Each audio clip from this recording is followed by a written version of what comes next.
इसके पहले मेरे पास अपनी वोक्सवैगन थी। मेरी भी फर्स्ट चॉइस वर्टस ही थी। जब मैंने पहला टेस्ट ड्राइव लिया उस गाड़ी का, trust me, I was mind blown. मुझे बिल्कुल उम्मीद नहीं थी। I was very pleasantly surprise कि VW can do this better job. It was one step ahead of VW।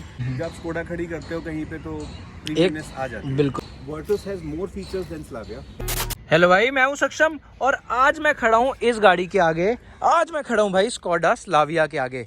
अब जब एक आदमी स्कोडा स्लाविया के आगे खड़ा होता है ना, तो उसका मतलब होता है क्लास या फिर प्रीमियमनेस या फिर लग्जरी। अब मैं ऐसा क्यों कह रहा हूं, ये चीज़ मुझे बताने की ज़रूरत नहीं है, क्योंकि जब बैजिंग आ जाती है ना किसी भी गाड़ी पे स्कोडा की, तो वो प्रीमियम या फिर लग्जरी अपने आप आ जाती है। आज मिलते हैं भाई इसके ओनर से और जानते हैं कि आखिर क्या फीलिंग होती है एक आदमी के मन में जब वो एक गाड़ी ढूंढ रहा होता है सिडान में और वो खरीदता है स्कोडा की स्लाविया को लगभग 20 से 22 लाख रुपए के बजट में। आज हमारे साथ हैं अमित सर। अमित सर कैसे हैं? सबसे पहले तो थोड़ा सा ये बताइए हमारे को। बिल्कुल बढ़िया सर। अमित सर थोड़ा गाड़ी के पास आ जाओ, ऐसे अच्छा लगता है गाड़ी के साथ अपने खड़े हुए। रिबन रिबन मेरे को दिख रहे हैं। अमित सर थोड़ा सा एक इंट्रोडक्शन हो जाए, कहाँ रहते हैं, क्या करते हैं? Okay, so my name is Amit Bidolia. I am from Delhi, Janakpuri area. मैं डिजिटल मार्केटिंग में हूँ। I run my own digital marketing agency and I also work with a few brands as a digital marketing consultant. And this is my son Aditya. Say hi. Hello. Hello, कैसे हो आप? I am fine. I am good. कौन सी class में हो आप? 4th। Sir सबसे पहले तो मैं आपसे एक बेसिक क्वेश्चन पूछूंगा कि जब आप स्कोडा ले रहे थे, जब आप स्लाविया पर ले रहे थे, तो क्या कोई आपकी स्पेसिफिक चॉइस थी कि मुझे सेडान पर जाना है? क्योंकि ज़माना आजकल कॉम्पैक्ट एसयूवी का है, तो क्या रीज़न रहा कि आप सेडान पर गए? Okay, so in this case, I am a little old-fashioned in my thought process, or you can say I prefer legacy. मेरे को हमेशा जब मैं गाड़ी के लिए सोचता हूँ तो मुझे दिमाग में कॉर्वेट आती है, तो और कॉर्वेट आती है या फिर मस्टैंग आती है। तो sedan was always a first choice for me. Sir ribbon वगैरह लगे दिख रहे हैं, कब लिया गाड़ी? थोड़ा सा सबसे पहले ये बताओ। गाड़ी मैंने 7th को ली है, इसी महीने 7th of May 2023। और इसके पहले मेरे पास अपनी वोक्सवैगन थी, अगेन वेंटो। मैंने वो एक्सचेंज में दी है गाड़ी, तो तभी लिए अभी। सबसे पहले तो सर आपको बहुत बहुत कॉन्ग्रेचुलेशंस, क्योंकि आज 13th में है, गाड़ी को अभी 7 दिन या फिर 1 हफ्ता भी पूरा नहीं हुआ है और सर हमारे साथ आ गए हैं। बाकी गर्मी थोड़ी सी ज़्यादा है, इसलिए हम यहाँ पर छाँव में खड़े हुए हैं। सर आपने जैसा बोला कि आपने फोक्सवैगन बेचकर स्कोडा ली है, तो फोक्सवैगन का कस्टमर मैंने सुना है कि फोक्सवैगन पर ही जाता है। क्या रीज़न रहा सर स्कोडा पे जाने का? वोक्सवैगन का कस्टमर वोक्सवैगन पे जाता है, बहुत ही लेजिट क्वेश्चन है और I am also no exception. मेरे लिए ये था कि मेरी भी फर्स्ट चॉइस वर्टस ही थी। जब मुझे लेना था गाड़ी एक्सचेंज करने के लिए, I only had 2 options in mind. One was Volkswagen Virtus and second one was Slavia. Now since I have used Volkswagen for 9 years already, तो मुझे पता है वोक्सवैगन कैसे काम करती है और वोक्सवैगन में क्या अच्छा है क्या ख़राब है। नाउ टेलिंग अबाउट वर्टस, जब मैंने पहला टेस्ट ड्राइव लिया उस गाड़ी का, trust me, I was mind blown. उससे अच्छी, उससे खूबसूरत और उससे ज़्यादा अच्छी दिखने वाली in terms of features and look वो गाड़ी नहीं देखी मैंने वोक्सवैगन में, और मुझे बिल्कुल उम्मीद नहीं थी। I was very pleasantly surprise कि VW can do this better job. फिर मैंने सोचा कि अच्छा ठीक है, वोक्सवैगन 9 साल रख लिया, अब वोक्सवैगन तो ऑफकोर्स इमीडिएट चॉइस है, बट लेट्स सी कि इसके अलावा अगर लेना होगा तो क्या और ऑप्शन दिमाग में है। तो मेरे दिमाग में आया कि चलो ठीक है, स्लाविया भी है, ऑफ कोर्स पेरेंट सेम है दोनों ब्रांड्स का, फैक्ट्रीज भी सेम है, बनती भी सेम जगह पर है, चेसी एज इन प्लेटफॉर्म भी सेम है, तो फिर एक बार ना हो जाता है, let's give a second option. Second option में मेरे पास स्लाविया था, तो मैंने सोचा कि चला के देखते हैं। जब चला के देखने की बात आई तो I would say that I was very pleasantly surprised with the ride and handling of Slavia. It was one step ahead of VW, and I was disheartened to see कि मुझे VW से स्कोडा पे switch करना पड़ेगा। Disheartened हुआ, but ना pleasantly disheartened हुआ, तो मुझे लगा यार ये अच्छी चीज़ है। ये मेरा पहला रीज़न था। दूसरा रीज़न था कि when you are investing 20 lakhs plus in a car, you would want it to have a premium badge, and this is my personal opinion that VW is possibly still struggling to get a premiumness associated with its brand, wherein Skoda has established that thing very well in the Indian market. जब Skoda खड़ी करते हो कहीं पे तो premiumness आ जाती है। बिल्कुल। हर कोई गाड़ी देख के ना it's a head Turner. VW में आपको कन्विंस करना पड़ता है कि यार ये गाड़ी मैंने 20-22 लाख रुपए की ली है, ठीक है, यू नीड टू अप्रिशिएट। ये बात है। You don't need to ask for appreciation, it automatically comes. Possibly Virtus has more features than Slavia. A couple of features are more in Virtus, and this is the top model 1.5. उसके बाद भी Virtus में एक आध feature ज़्यादा ही होगा इससे. But I am not a feature rich person. To me, meat matters more. When I say meat, I mean, you know, what is the brand value? What is my association with the brand? और जब मैं वो brand से निकलता हूँ, मैं उस गाड़ी से निकलूँगा तो मेरे बारे में लोग क्या बोलेंगे या मेरी वैल्यू क्या होगी. जैसा आपने बोला, पहले तो मैं आपकी बात को बिल्कुल अग्री करता हूँ कि जैसा आपने कहा ना, फोक्सवैगन में ये आप पैसे खर्च देते हो, प्रीमियमनेस आती है, बट वो इलीट क्लास या फिर कहते हैं ना लग्जरी वाला जो एक बात है वो नहीं आती. वहीं अगर बात करें स्कोडा की, तो जहाँ जैसा आपने कहा स्कोडा खड़ी हो जाए तो लगता है एक लग्जरी सेगमेंट है. बिल्कुल टॉप एंड तो नहीं है, लेकिन एंट्री लेवल का बिल्कुल वो आ जाता है. तो कहीं ना कहीं ये चीज़ ठीक है. बट सर मैंने ऐसा सुना है पर्सनली, मतलब मैं पहली बार ऐसे ओनर से मिल रहा हूँ जो ये कह रहे हैं कि फोक्सवैगन की भी हैंडलिंग मेरे को स्कोडा से थोड़ी सी डाउन लगी. तो क्या उसके मतलब मेन पॉइंट्स थे, किस किस चीज़ में आपको वो डाउन लगी? देखिए, इसका ना कोई बहुत मैथ्स नहीं है, ठीक है. जब तो I at one point was working as a digital head for Chevrolet and I work there for good 3 years. तो हमारे यहाँ ब्रांड स्टडी में एक कॉम्पोनेंट होता है which is fun to ride, ठीक है. और फन टू राइड का मतलब ना एक चीज़ होती है, वो आपकी फीलिंग होती है. वो मैथ्स नहीं है कि वो 10 नंबर पे है, ये 9 पर है, या ये 9 पर है, वो 10 पर है. ऐसा नहीं कर सकते. It is a feeling that you get when you sit on that seat, when you hold the steering for the first time. और आप जब कट मारते हो या घुमाते हो स्टीयरिंग को, तो कितना मक्खन चलता है, दिल्ली की भाषा में बोले तो, ठीक है. तो मैं थोड़ा इंट्यूशन वाला आदमी हूँ, मैं बहुत इकोनॉमिक्स और मैथ्स पे ध्यान नहीं देता. तो to me, I do what my heart says, and I follow this all throughout my life. And when I put my hand on this car for the first time, the steering and all that jazz which is there, and the feeling that I had, it just blew me apart. Of course, वो 1 step 2 step ही आगे था VW से, बहुत ज़्यादा फ़र्क नहीं था. But जैसे मैंने बोला, it was a combination of both. One is a feel that you put on the steering, and then the second badge of Skoda. VW that I was driving was a 2014 model. Now 2014 में उतने features नहीं होते थे, खाली blank थी वो तो जब मैं बेसिक से उठ के उस वाली VW पे गया, तो मेरे लिए वो एक बहुत, it was a world apart experience to me, which is why I got pleasantly surprise. और उसमें इतने सारे फीचर्स, सारा जो भी हम सोचते हैं कि मेरी वाली VW बहुत बेसिक थी, ठीक है. उसमें ये इलेक्ट्रिकली फोल्डेबल ORVM तक नहीं था, वायरलेस चार्जर भी नहीं था, ठीक है, पियानो फिनिश भी नहीं था, ये सब भी नहीं था. बेसिक था कि आपके स्टीयरिंग माउंटेड कंट्रोल्स होते हैं हाईलाइन में, वही सब था. तो आई वाज लाइक, यार ये तो बहुत अमेजिंग है, सीरियसली. इसके अलावा कुछ नहीं हो सकता. Gear box is something which I have already used. इसके पहले वाली गाड़ी में भी सेम DSG 1.5 था, और इनफैक्ट वो डीजल था, ये पेट्रोल है.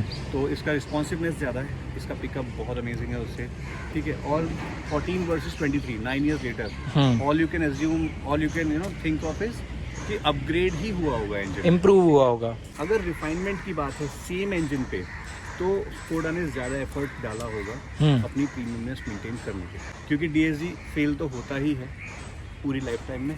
इनका हो सकता है थोड़े दिनों बाद फेल हो, VW का पहले लेकिन होगा, वो बात होगा, पक्की है. ये पक्का है. मेरे 9 साल उस गाड़ी में भी हुआ था. अच्छा हुआ था उसमें. And it is I tell you dude, it is a very very very expensive affair. जब DSG फेल होता है और अगर आपका वो कवर नहीं है इंश्योरेंस में, then you are paying a very heavy price for it. वही है, जर्मन गाड़ी बंदा ले तो लेता है एक बार, बट जब वो खराब होती है तो वो थोड़ा सा पॉकेट पे भारी जरूर पड़ती है. बिल्कुल पड़ती है. It is all about your choices. अगर आप चॉइस ऐसे रखोगे तो फिर आएगा. आपकी पॉकेट पे क्या भारी पड़ेगी? छोटी छोटी पॉकेट्स हैं आपकी. सर जैसा आपने अभी गाड़ी को लिए 6-7 दिन ही हुए हैं, 6-7 दिन पहले ही डिलीवरी ली है, तो कैसा एक्सपीरियंस रहा आपका स्कोडा के साथ? वैसे तो मुझे पर्सनली पूछना नहीं चाहिए, बट फिर भी कुछ लोगों को जैसे होता है ना अपने की क्यूरियोसिटी है, कैसा रहता है स्कोडा का डिलीवरी एक्सपीरियंस, तो क्या की फीलिंग थी? मैंने ना वोक्सवैगन की डीलरशिप देखी है ईस्ट दिल्ली में, पटपड़गंज में. वहाँ जब डिलीवरी दे रहे थे तो वहाँ ढोल बजाते. अच्छा. हाँ, अरे ज़बरदस्त, फुल दिल्ली स्टाइल में ढोल भी बजाएंगे, लोग डांस करने वाले भी आते हैं, and all that, and they do it with a very good pomp and show. हमारे यहाँ पे कुछ भी नहीं था. जो बेसिक सेरेमनीज होती हैं, केक कटवा देंगे और वो रैप अनरैप करने वाला सीन कर देंगे और फोटो खिंचाएंगे, that is it was a very basic thing. इसके लिए हम ब्रांड को जिम्मेदार नहीं ठहरा सकते, ठीक है। ऑफ कोर्स ब्रांड भी कुछ एसओपीज देता होगा, बट जनरली ये फंक्शन होता है आपके डीलरशिप का कि वो कितना वाव करना चाहता है कस्टमर को। और वहाँ अच्छी बात क्या थी, जब वो ढोल वोल बज रहे थे और एकदम बढ़िया सब हो रहा था, तो वहाँ लोग अपने रिलेटिव्स को भी लेके आते हैं। एक वो मज़ा आता है, अंदर की खुशी बाहर आती है कि हमने 20 लाख रुपए जैसी अमाउंट खर्ची है एक कार पर, क्योंकि इंडियन मिडिल क्लास के लिए यही होता है, एक घर एक गाड़ी। और जब 20 लाख से ऊपर जाए तो अच्छा लगता है जब ऐसा कुछ होता है। तो आ गए हैं भाई गाड़ी के अंदर और इंटीरियर कुछ इस तरीके का है। अब सर ज़्यादा आपने चलाई नहीं है गाड़ी क्योंकि 6 दिन हुए हैं, लेकिन इन 6 दिनों में मैं आपसे पर्सनली पूछूंगा कि आपको क्या कुछ ऐसे नेगेटिव्स या फिर कुछ ऐसे पॉजिटिव्स लगे हैं गाड़ी में कि हाँ मज़ा आ गया है गाड़ी लेके, या फिर नहीं यार मैंने 20-22 लाख रुपए खर्चे हैं तो ये चीज़ तो थोड़ी सी हल्की है या फिर थोड़ी सी कमज़ोर है गाड़ी की। I am a very basic person, तो मेरे को ना ज़्यादा इसके फीचर्स पता नहीं है। So my son keeps on guiding me कि इसमें ये फीचर है, ये फीचर है। So he is the one who is actually exploring ये जितना जिंग बैंग है, ठीक है।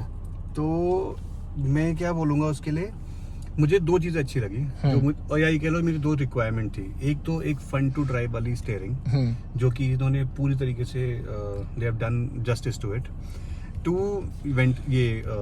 वेंटिलेटेड सीट्स, बिकॉज दिल्ली में चलाना है 50 डिग्री में, तो ये तो मैंडेट है आज की तारीख। बिल्कुल। तो ये 2 मेरी रिक्वायरमेंट जो फुलफिल होती है।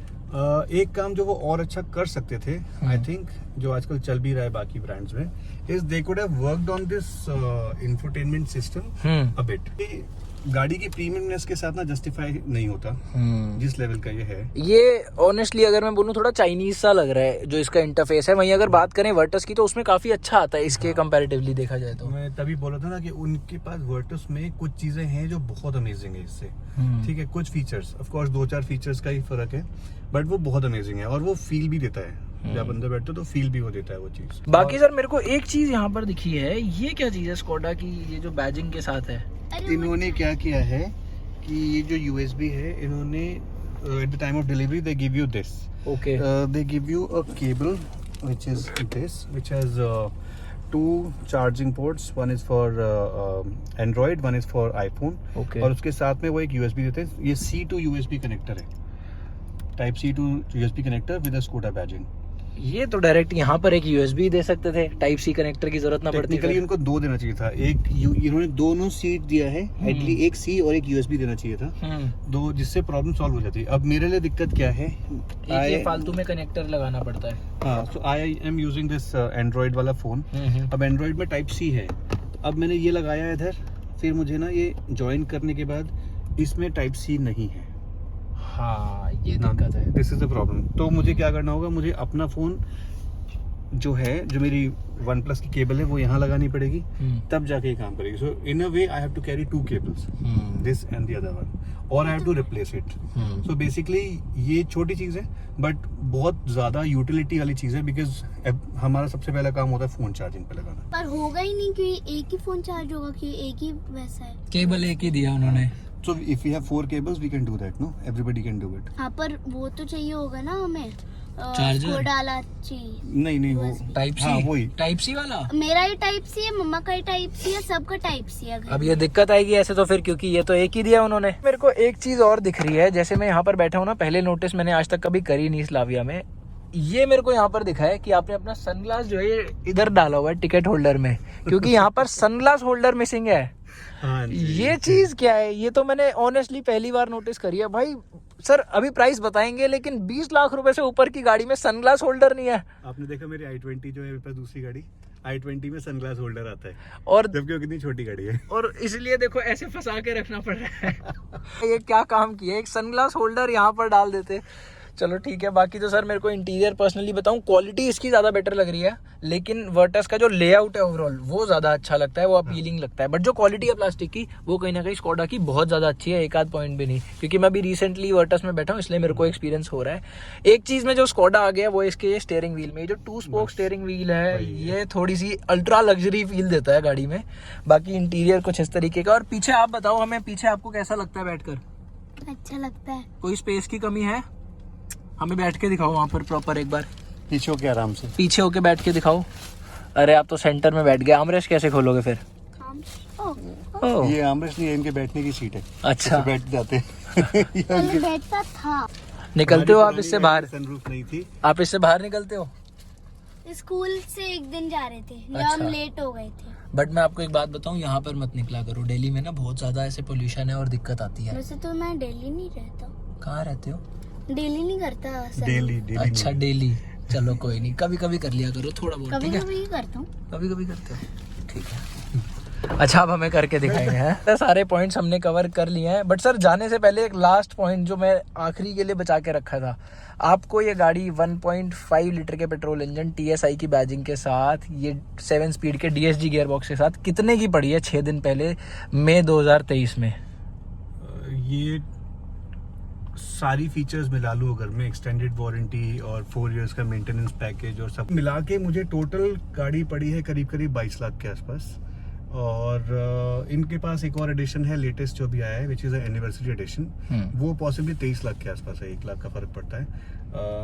But I guess anniversary edition की बैजिंग के लिए आप क्यों ही लाख रुपए 1 खर्च लाख, करोगे? बिल्कुल। ये आपका चैनल है मार्शल एडिट्स नाम से, तो चलो जो भी लोग देख रहे हैं हमारे ये छोटे से पहलवान को, हमें फटाफट से सब्सक्राइब करना और 100K कराने हैं। नहीं, 100K तो यार बहुत ज्यादा हो गए, पहले 1000 करा लेते हैं, है ना? 1000 इज गुड। पहले 500 तक। पहले 500 का टारगेट है, चलो ठीक है, पहले 500 इतना ही रखते हैं। और आज की अपनी इस वीडियो को यहाँ तक वीडियो देखी है। थैंक यू सो मच भाइयों।